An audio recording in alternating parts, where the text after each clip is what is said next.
Ladies and gentlemen, welcome to the Rogers Kakasungura YouTube channel. A big thank you to each and every one of you for your continued support. And I want to thank those who are supporting us in growing this platform, ladies and gentlemen. I have been severally on this platform doing analysis on the just concluded court verdict of upholding the election of Dr. William Samoei Ruto, ladies and gentlemen. And as you are aware today, the Supreme Court gave a full verdict on the judgment they gave, which they upheld William Samoei Ruto's election. There is something I'm learning from the full judgment, ladies and gentlemen. According to the article published by Citizen, I have noted some concerns on the full judgment. Why? You remember Raila Odinga as the petitioner and IEBC and Azimio, One Kenya Alliance as petitioners, they accused IEBC of some failures to hold a credible and transparent election. Ladies and gentlemen, from the full judgment, which I don't know whether it will vindicate me by giving out my own opinion on the just concluded full judgment. Ladies and gentlemen, Kenyans have accused the Supreme Court of being biased when they were giving their judgment. Not only Kenyans, those Kenyans who believe in the Azimio One Kenya Alliance Party. Raila Odinga, the presidential flag bearer, accused the Supreme Court severally that as much as they respect the decision of the court, they do not agree by it. James Orengo, the senior counsel himself, when he was addressing Kenyans, he said, as much as we respect the courts, we do not agree by their judgment. You remember, he went further and said that the verdict from the court was a mockery to Kenyans.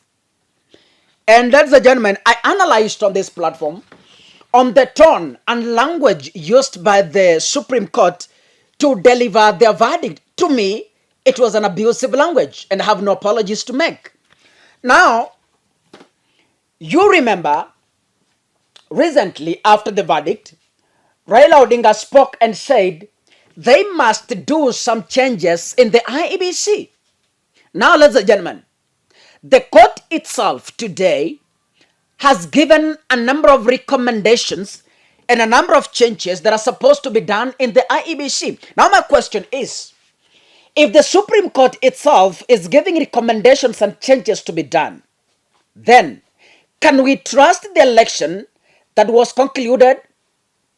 As much as we move on, we can never forget. And that is what I've always said.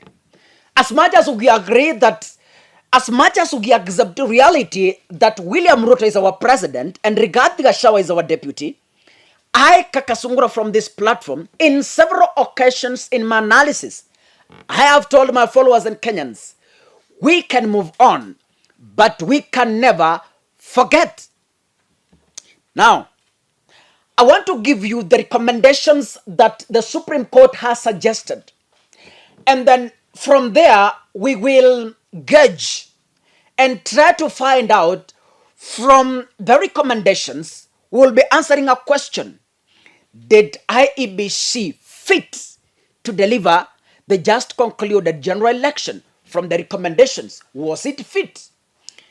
You know, the court said that IEBC did a good job and the evidence produced in court was not convincing enough to nullify the election. But then, can we look at the recommendations given by the IEBC? I will be referring to my document, ladies and gentlemen, because I could not cram all the points. Now, in a detailed presidential petition ruling today, the Apex Court noted that it discovered institutional flaws undermining the optimal functioning of the commission that need urgent reforms. This is a copy. Whatever I'm reading is the copy published by Citizen TV on their website. Ladies and gentlemen, listen to that statement once again if you understand English. In a detailed presidential petition ruling on Monday, the Apex Court noted that it discovered institutional flaws undermining the optimal functioning of the commission that need urgent from that statement alone. It means when IEBC was carrying out the general election, it was already ailing. Ilikuwa na sorry. Ladies and gentlemen, here is a list of the recommendations ranging through corporate governance, election technology, and statutory reforms that the court has recommended to the IEBC. What is the court telling us? That as much as they gave a verdict, still IEBC had some flaws. IEBC had some loopholes. Then they are telling us now, ladies and gentlemen, point number 1, on corporate governance issues, number 1, Parliament should consider enhancing the statutory and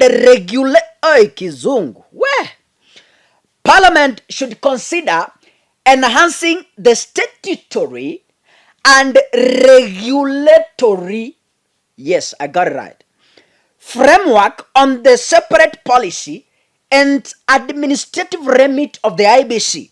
Number 2, IEBC ought to effect formal internal guidelines that clearly delineate the policy, strategy, and oversight responsibility of the chairman. Ladies and gentlemen, remember, petitioners raised this issue and they were asking, how, for heaven's sake, can Chebukati, as the chairman of the IEBC, be an all-knowing man running an election like a private entity? The petitioners demanded questions. But then court is telling us now that IEBC ought to put some oversight frameworks.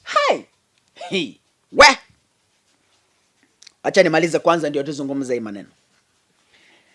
And oversight responsibility of the chairman and the commissioners, and develop institutionalized guidelines on how to manage the separation of administrative and policy domains.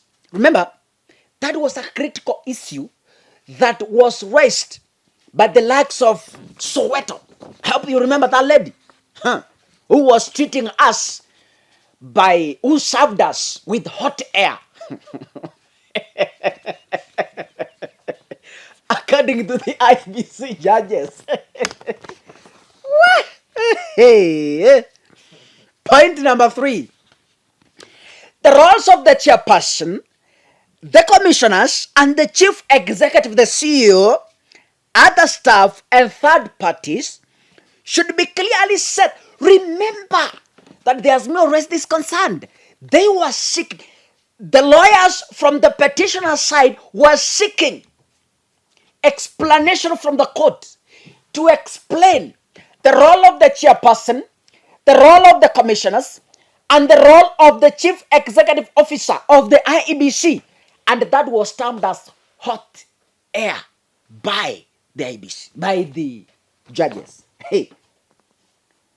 Imagine, before I proceed, remember when Azimio were demanding explanation that we need to know the constitutional roles of the chairperson, the commissioners, and the CEO.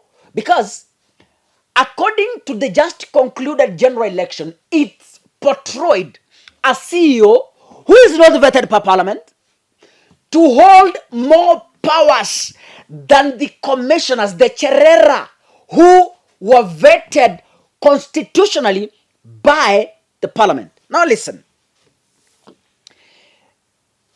The judges are now recommending that going forward, the IEBC should clearly define The roles of, why didn't they flag this? Why didn't they give this a red alert when Chebukati was portrayed as an all-knowing man? Hot air. Huh. All right. On election technology. To avoid suspicion from stakeholders, unless where and when it's absolutely necessary, access to the server supporting the transmission and the storage of Forms 34A, Form 34B, and Form 34C should be restricted to the IEBC staff during the election period. Ladies and gentlemen, remember, the petitioners, when they were raising this issue, they pointed out that the exposure of the portal to the public raised risky concerns. But the judges said that was hot air. But remember, in their full judgment, they are recommending what Azimio was raising. Because I remember the likes of James Orenga and was she Soweto? I can't remember her other name. They said exposing the IEBC portal to the public raised some hacking risks.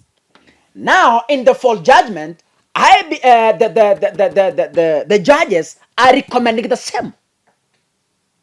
Now, I'm asking before I proceed, was the judgment really written somewhere by Kina Itumbi, Chirichiri, and the rest, and they were submitted to the judges through the window? Or it was something that came from them? We will know in the fullness of time. Point number 5, ladies and gentlemen, IEBC should ensure that the server supporting the election and those serving their internal administrative work are distinct and separate. This would then allow the courts, should the need arise, to carry out forensic imaging of the same without compromising and or infringing any third-party agreements.